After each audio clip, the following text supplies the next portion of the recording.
اللہ اور اس کے رسول نے تو قرآن و سنت کو بتایا تھا کہ یہاں سے دین لینا ہے،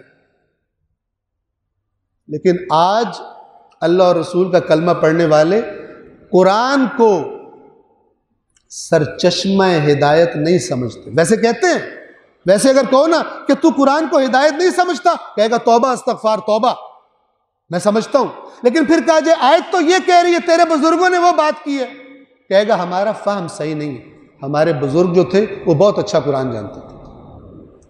یہ جس کا عقیدہ ہو اس کی ہدایت کا، اس کی اصلاح کا دروازہ بند۔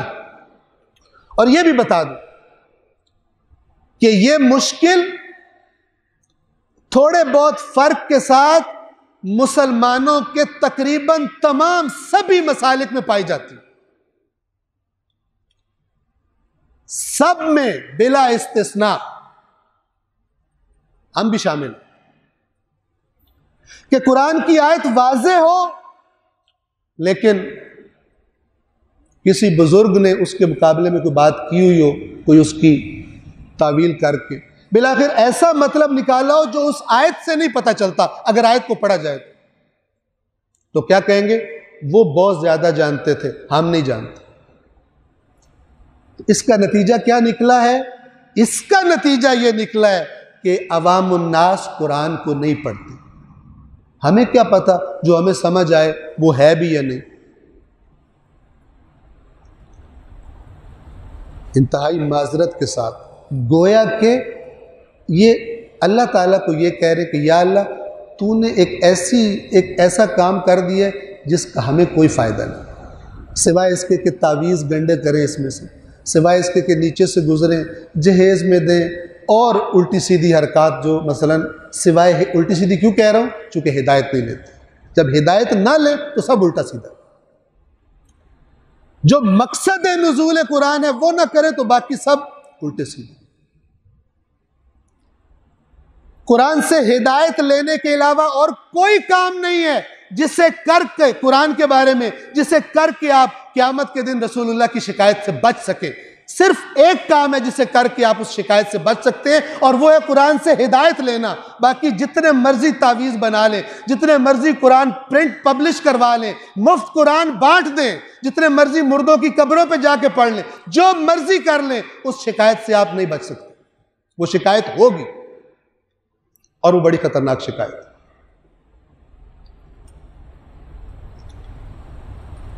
واپس آتے ہیں، آج کا ملحد کیوں بیزار ہے دین سے؟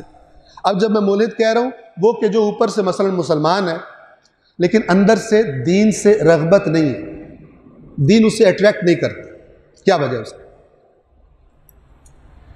اس لیے کہ جب وہ اپنے معاشرے کو دیکھتا ہے، غور سے سنیے گا، جب وہ اپنے معاشرے کو دیکھتا ہے اور پھر دین کے نام پر جو کچھ اسے بتایا گیا ہے اس کو دیکھتا ہے، اسے لگتا ہے کہ یہ جو دین ہے اصل دین کو وہ نہیں جانتا، وہ سنا سنایا دین تقلیدی۔ اور یہ جو میں تقلید کہہ رہا ہوں نا، یہ وہ تقلید نہیں ہے جو فقہا مجتہدین کی جاتی ہے، وہ اور چیز۔ یہ وہ تقلید ہے کہ جو دین کے اصول میں بھی باپ دادا کے نقش قدم پر چلنا، انہی کے نظریات پر چلنا۔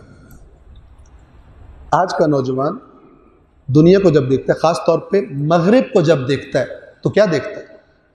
دنیا کے معاملات میں ہر چیز میں وہ آگے ہیں۔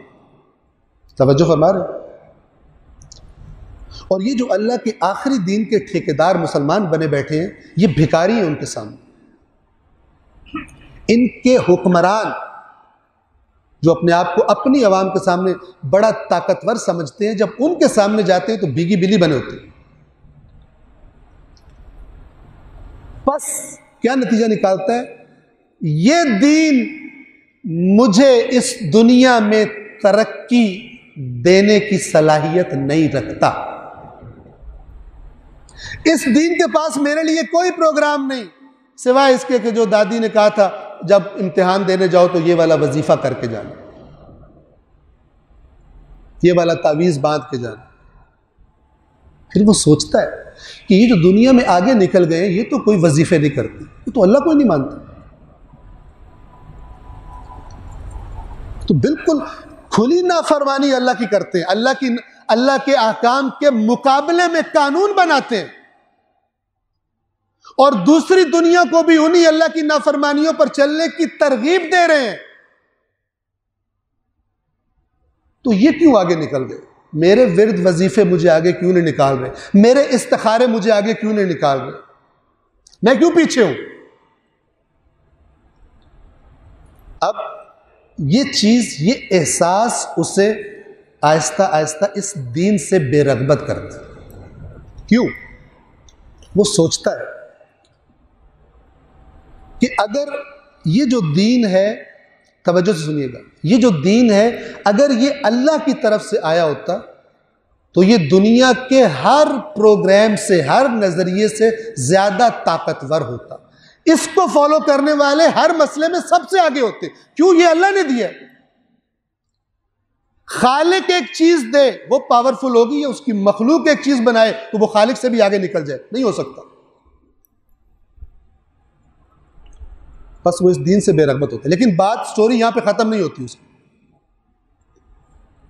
اگلا سٹیپ کیا ہے؟ اگلا سٹیپ وہ یہ لیتا ہے اپنے اندر ہی اندر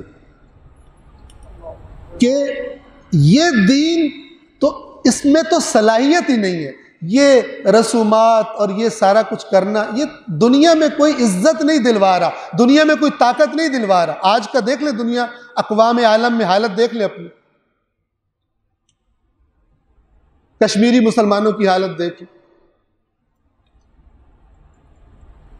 ہندوستان کے اندر مسلمانوں کی حالت دیکھ لیں، کچھ عرصہ پہلے کیا کیا کیا گیا، فلسطین میں دیکھ لیں، اور بعض ممالک میں خود نام نہاد مسلمانوں کے ہاتھوں، کفار کے اتحادی مسلمانوں کے ہاتھوں کمزور اور مظلوم مسلمانوں کی حالت دیکھیں۔ اب وہ یہ سوچتا ہے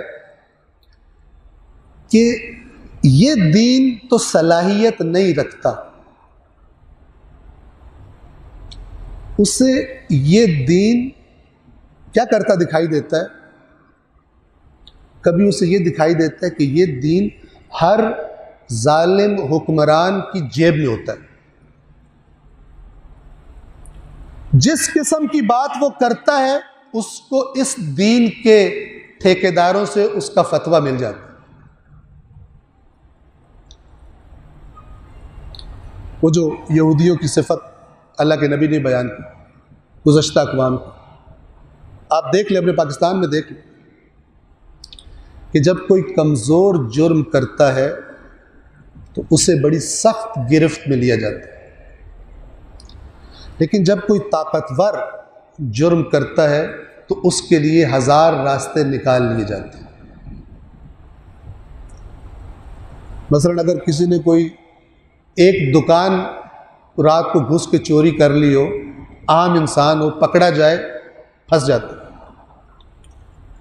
اگر تو بہت مالدار ہو تو پھر رشوت وغیرہ چلائے ورنہ پھنس جائے۔ لیکن اگر کوئی مالدار آدمی ہو اور وہ کروڑوں اربوں کی کرپشن کرتا ہو، اس کو کوئی نہیں پکڑ سکتا۔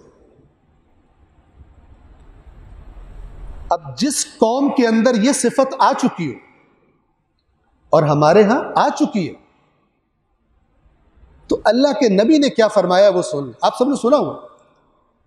اللہ کے نبی نے فرمایا کہ تم سے پہلی قومیں اس لیے اللہ کے عذاب کا شکار ہوئی تھی کہ ان میں سے جب کوئی کمزور جرم کرتا تھا تو اسے پوری سخت سزا دیتے تھے، اور جب کوئی بڑا خرابی کرتا تھا اس کو ادھر ادھر کر کے بچا لیا کرتا۔